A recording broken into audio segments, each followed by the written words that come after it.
À la FAPE, notre haïtien c'est Teoranaho, Teoranaho qui veut dire une vie harmonieuse. A vu le jour il y a à peu près 30 ans. C'est une fédération donc, qui regroupe aujourd'hui plus de 35 associations, de à peu près 39 associations. Cumulées, c'est plus de 2000 adhérents. Le rôle de cette fédération, c'est de faire l'interface entre le monde associatif et le gouvernement. Et l'idée, c'était de regrouper les forces ensemble. Donc c'est avant tout un lieu de rencontre, c'est avant tout un lieu d'échange. Et évidemment, on n'est pas toujours d'accord hein, sur tel ou tel dossier, mais ça nous permet de partager aussi des expériences. Par exemple, en ce moment, on sait qu'on a un souci dans une vallée d'extraction, donc il y a une association qui est montée, on va probablement également les accompagner sur ce travail parce qu'on ne peut pas être partout. On a également mis en place plusieurs formations. Formations directement, par exemple, avec les communes, on propose aux communes des formations pour aider les jeunes, des formations pour les familles, c'est la maison durable, Fais-moi durable. On apprend à fabriquer, par exemple, des produits ménagers naturels. Puis on s'est aperçu aussi que souvent les associations elles-mêmes manquaient de formation. Elles ne savent pas gérer une comptabilité, elles ont du mal à communiquer. Donc on a fait des cursus comme ça de formation avec eux. Et dans ce cursus-là, il y a par exemple une session spéciale gestion de projet, comment gérer un projet. Comment communiquer lorsqu'on écrit un courrier à un Tavana ou à un ministre ou au président, c'est pas la même chose. Pour aider également à remplir des appels à projets, parce qu'évidemment le nerf de la guerre c'est l'argent. C'est difficile de capter des fonds. Il y a souvent des appels à projets au niveau du pays, au niveau de la France, international. Mais pour réussir à capter ces fonds-là, c'est difficile. Il faut rédiger des dossiers, c'est des choses épaisses comme ça. Souvent, les associations qui ont la chance d'avoir des retraités, des professeurs, y arrivent, ou des scientifiques. Les autres, elles ont beaucoup de difficultés. Donc là où je suis vraiment content, c'est qu'on réussit aujourd'hui à attirer des jeunes. Hein, alors comment ce qu'on a fait, c'est que justement pendant longtemps, la fédération se positionnait surtout en réactivité, c'est-à-dire, tiens, on a identifié qu'il y a un dépotoir, alors on monte au créneau. Tiens, on a identifié qu'il y avait une entreprise qui polluait, on monte au créneau. Alors c'est bien, et c'est vraiment un des rôles principaux, mais depuis quelques années, on a compris qu'il fallait surtout être créatif, qu'il fallait proposer des projets. Et là, on a attiré plus de monde. Tout simplement parce que souvent, quand j'en parlais autour de moi avec des amis, des copains, la famille, ils disaient c'est bien ce que tu fais, mais concrètement, qu'est-ce qu'on peut faire? Parce que si c'est pour aller à chaque fois bloquer une entreprise ou quoi, ça ne nous intéresse pas. Mais concrètement, qu'est-ce que je peux faire? Donc c'est comme ça qu'on a réorienté un peu les axes stratégiques, et donc on se positionne aujourd'hui et on essaie vraiment de monter des gros projets. Par exemple, on a participé à une étude sur les mangroves. On a participé à d'autres projets de ce type, et notamment les formations.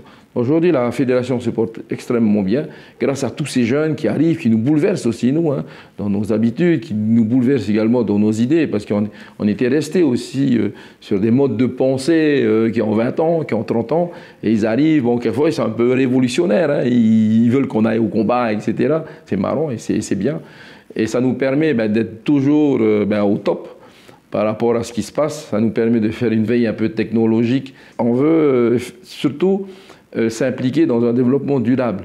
Et le développement durable, c'est pas que sauver les petits oiseaux, sauver la mer. Le développement durable, c'est 17 objectifs de l'ONU. Et le premier, c'est lutter contre la pauvreté. Donc systématiquement, quand on me présente des projets, etc., je leur demande de raisonner par rapport à ça. Je dis de quelle manière est-ce que ce projet concourt au moins à remplir et à être cohérent avec l'objectif numéro 1, qui est la lutte contre la pauvreté. Ce n'est pas souvent évident, hein, et ça permet justement de recadrer les choses, de faire en sorte qu'on ne soit pas juste à aller faire des projets qui sont en rapport avec un développement économique, etc. Mais ça nous oblige à penser à tout le monde, aux familles qui sont nécessiteuses autour de nous. Dans quelle mesure est-ce que ce qu'on va faire va leur permettre à eux, qui n'ont pas de revenus, qui n'ont rien, de pouvoir survivre, parce que justement, on a protégé le lagon, on a protégé les vallées et tout. Voilà, donc on essaie pas de se conformer, mais de tenir compte de ces grands objectifs prônés par l'ONU. Voilà, c'est tout ça qu'on essaie de faire au sein de la FAPE. Évidemment, on a de nombreux projets. Ouais. Aujourd'hui, oui, je pense qu'il y a une vraie conscience des problématiques, et notamment avec ce qui se passe avec le Covid. Je pense que là, tout le monde a pris une baffe dans la figure, parce que ça a démontré qu'effectivement la mondialisation, heureusement qu'il y a la mondialisation, parce que ça nous a permis, ça a permis aux chercheurs d'être rapides, etc. Mais ça a vraiment mis en évidence que l'on ne peut pas se permettre de développer des économies et moderniser à outrance sans tenir compte de l'humain. Toutes les espèces vivantes ont leur place et il faut respecter tous ces écosystèmes et tout l'environnement qu'il y a autour. Oui, il y a une vraie conscientisation aujourd'hui, mais comme je dis, souvent on parle beaucoup d'environnement, on parle de protection, mais concrètement, qu'est-ce qui est fait? Concrètement, nous, la fédération, on n'a pas de... Par exemple, on ne reçoit aucune subvention. On vit par nous-mêmes tout seul. Tout le monde parle de l'environnement, tout le monde dit qu'il faut faire quelque chose, mais dans le concret, dans le réel, on n'a pas autant d'aide que ça. On essaie d'avoir un discours et une action constructive. Évidemment, on n'est jamais tout le temps d'accord avec ce que fait le gouvernement. On a la chance d'avoir aujourd'hui un ministre et des ministres qui sont quand même ouverts à la discussion, qui savent que c'est un sujet sensible. Donc, quand on les alerte sur des problématiques, en général, bon, ils tiennent compte de ce qu'on dit. Il y a toujours, un peu comme dans tous les gouvernements qu'il y a eu, un partage des missions. Et pour nous, l'environnement, c'est quelque chose qui doit être transversal. À la limite, l'écologie et ces choses-là devraient être peut-être à l'économie, c'est-à-dire parmi les grands ministères, et ça devrait driver ensuite tous les autres volets. Hein. Je pense que ça serait la meilleure manière d'aider, si on veut vraiment, l'environnement et atteindre les objectifs. Parce qu'aujourd'hui, ce qui est sûr, c'est qu'il y a un changement climatique. Ce qui est sûr, c'est que notre pays fait partie des pays vulnérables. Et que dans ce cadre-là, le plan climat-énergie qui avait été énoncé il n'y a pas longtemps, quand on regarde le bilan aujourd'hui, il n'est pas positif. Que les objectifs qui étaient par exemple d'atteindre une émission de gaz, de réduire l'émission des gaz à moins 6,6, 6,5, au contraire, on a augmenté. Et donc ça veut dire que le plan climat-énergie, il existe. Il y a un certain nombre d'actions. Si on les prend les unes derrière les autres, il y a très peu de choses qui ont été réellement faites sur le terrain. Aujourd'hui, on est un peu triste de voir que 5 ans après, ce qui avait été annoncé n'a pas vraiment abouti. C'est un fait aujourd'hui, hein, le bilan il est pas positif. Et je trouve que c'est dommage, parce qu'il y a au travers de ce plan climat-énergie de nombreux axes qui permettent de créer des emplois notamment, qui permettent de créer des filières. Justement, je vois qu'aujourd'hui, il y a beaucoup de CAE, etc. On pourrait très bien les utiliser à ça. On l'a proposé. Hein. Typiquement, les Tuamotu, qu'est-ce qu'on fait demain? Si dans 50 ans, on a 1 mètre de plus ou 50 cm, il y a des villages, jeux d'automoto, qui vont disparaître.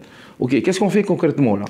Alors, on a proposé, on a dit, autant peut-être dès à présent, commencer à identifier sur ces îles des endroits un peu plus élevés, ou commencer à faire en sorte de créer plus tard un village, et par exemple peut-être commencer à reboiser.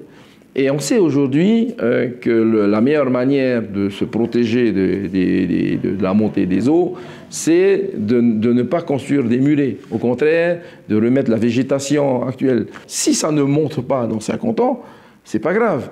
Au moins la population qui va arriver, c'est la deuxième génération qui arrivera dans 60 ans, on dira merci beaucoup, parce que grâce à vous, on a une cocoterie qui est nouvelle, on a peut-être des plantations de kahaya. C'est ce genre de choses pragmatiques qu'on pourrait faire avec les Tuamotu, on pourrait faire des essais aujourd'hui, et on pourrait alors dans ce cas-là utiliser tous ces CAE à construire leur propre avenir, puisque c'est souvent des jeunes, et pas leur avenir seulement, mais l'avenir de leurs enfants et leurs petits-enfants.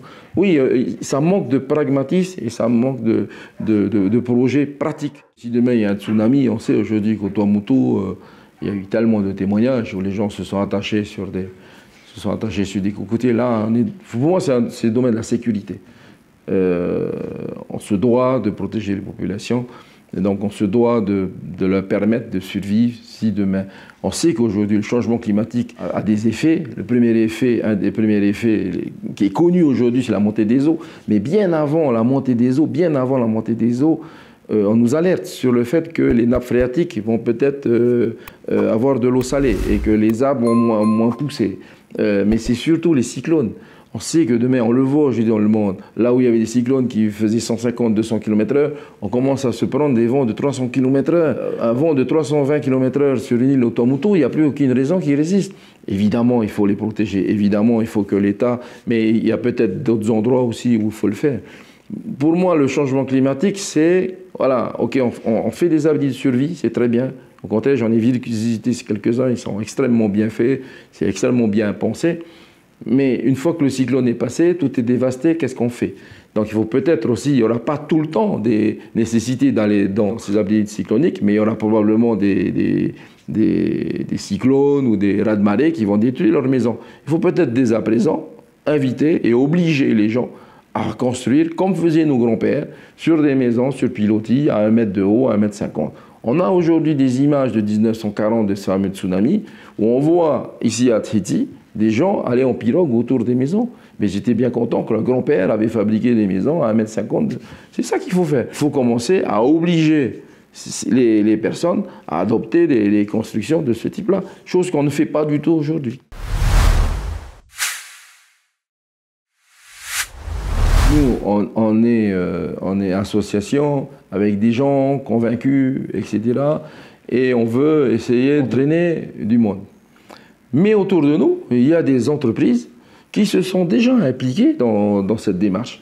C'est-à-dire que là, donc nous on a un discours, soyez éco-durable, faites ceci, faites cela. Et on s'aperçoit qu'en fait, il y a déjà pas mal d'entreprises, des associations, il y a des services du territoire, etc., qui se sont déjà inscrits dans cette démarche. Et on s'est dit, si on veut effectivement entraîner tout le monde, c'est bien de parler de toutes ces petites entreprises, des gens qui vendent des produits en vrac, par exemple, des personnes qui font des savates avec du recyclage, etc. Et je pense que c'était déjà, nous, fédération, de reconnaître qu'aujourd'hui, il y a déjà de nombreuses entreprises, des services du pays ou d'autres entités qui sont déjà, comment ça s'appelle, qui commencent déjà à se conformer. Et donc, tout à l'heure, je parlais des 17 objectifs de l'ONU Développement durable. Donc, pour chaque projet, on a identifié la cohérence avec ces objectifs. Donc, c'était ça l'idée. Et je pense que c'était tout à leur honneur d'être dans ce magazine. Ce qu'on veut, c'est insuffler les choses. C'est entraîner le maximum de personnes et le maximum d'entreprises. On veut donner un prix. Au même titre qu'aujourd'hui, les communes donnent des prix aux communes. La commune qui a le mieux, comment ça va traiter les déchets, etc. Ce qu'on aimerait, c'est la même chose. Avoir un prix spécial pour ceux qui s'inscrivent vraiment dans un développement durable, parce qu'il n'y a que comme ça qu'on y arrivera.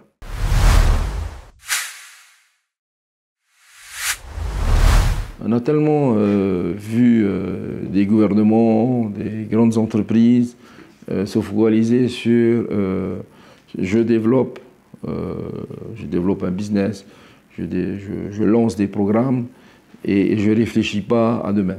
Je ne réfléchis pas. La définition même du développement durable, c'est comment je fais en sorte que les générations futures puissent encore profiter des ressources. On a tellement vécu ça pendant des années et des années, et on voit aujourd'hui les conséquences. On voit aujourd'hui qu'il y a de nombreuses personnes, et ça a été le cas du CEP, etc., il y a de nombreuses personnes qui n'ont pas su sauter dans le train. On n'a pas fait attention à ça. Donc oui, on sait aujourd'hui, il y a des personnes extrêmement riches sur Tahiti. Elles auraient mis un certain pourcentage de leur argent dans une réflexion éco-durable, probablement qu'on aurait aujourd'hui moins de personnes nécessiteuses, etc. Les jeunes entrepreneurs se posent la question, se disant, tiens, quand j'utilise ce produit-là, est-ce que j'ai un impact sur l'environnement, etc. C'est vraiment le réflexe qu'on aimerait que tous les entrepreneurs, et pas que les petits, mais les grands, et je le répète aussi, et on l'a répété plusieurs fois au pays, ils doivent montrer l'exemple. C'est au pays en premier, avec ses services, avec ses ministères, qui doivent en premier être les exemples. Comment voulez-vous aller demander à des entreprises qui utilisent leur propre argent sur leur compte, qui hypothèquent leur maison, d'essayer de conformer à une charte déontologique, par exemple, d'être éco-durable, lorsqu'à côté, les services du territoire qui, elles, ont certainement des moyens beaucoup plus forts, ne le font pas. Donc ça commence par ça. Ça commence par les services du pays et de l'État qui doivent montrer l'exemple. Et je pense que, donc oui, évidemment, on est content de voir ces jeunes-là et on espère que, mais qu'il faut peut-être un peu plus de coercitif dans les règles pour obliger les grands également à être plus éco-durables.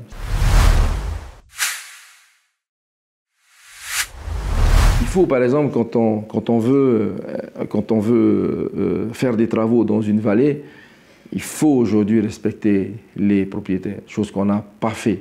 À Papeete, par exemple, moi j'ai vécu 20 ans là-bas, on n'a pas fait ça. Donc il faut intégrer à la réflexion tous les parties prenantes. Qu'est-ce qu'on fait? Qu'est-ce que vous voulez faire de cet endroit? Un endroit pour l'agriculture, un endroit pour faire du sport, un endroit pour habiter, un endroit où vous allez faire du tourisme, un endroit où peut-être vous allez faire un barrage. Et il n'y a que comme ça qu'on y arrivera. Mais une chose qui est importante dans notre pays, c'est l'aspect culturel. On s'aperçoit, et on ne comprend pas souvent, que notre peuple, hein, on l'entend dire dans ses chansons, j'aime, etc. Mais c'est le premier à polluer. C'est quoi ce comportement-là? Comment ça se fait qu'on a beau mettre des slogans, mais mince, ils continuent à jeter des saletés dans les rivières, ils continuent à polluer la mer. Et on s'aperçoit d'une chose, par contre, dès que l'on rajoute un volet culturel dans ce programme, dans ce projet, il change complètement. Dès qu'on lui dit, hey, là, ce caillou-là, il y a une légende dessus, et Oatana, cette rivière-là, c'est la rivière où venait se baigner, machin, etc. Tout de suite, ça change les choses. Et donc, systématiquement, dans tous les projets, il faut absolument rajouter ce volet-là. Et je pense que moi, c'est la porte qui permet d'aller toucher le fond des âmes des Polynésiens pour leur dire ce qu'on est en train de faire là, c'est d'abord et avant tout, on doit le faire dans le respect de ce que nous ont confié nos ancêtres, nos Tupuna. Et là, on y arrive. Donc aujourd'hui, alors c'est vrai, on voit des bulldozers arriver et casser une mode. Et bien voilà, ils arrivent, ils disent oui, mais cet endroit-là, c'est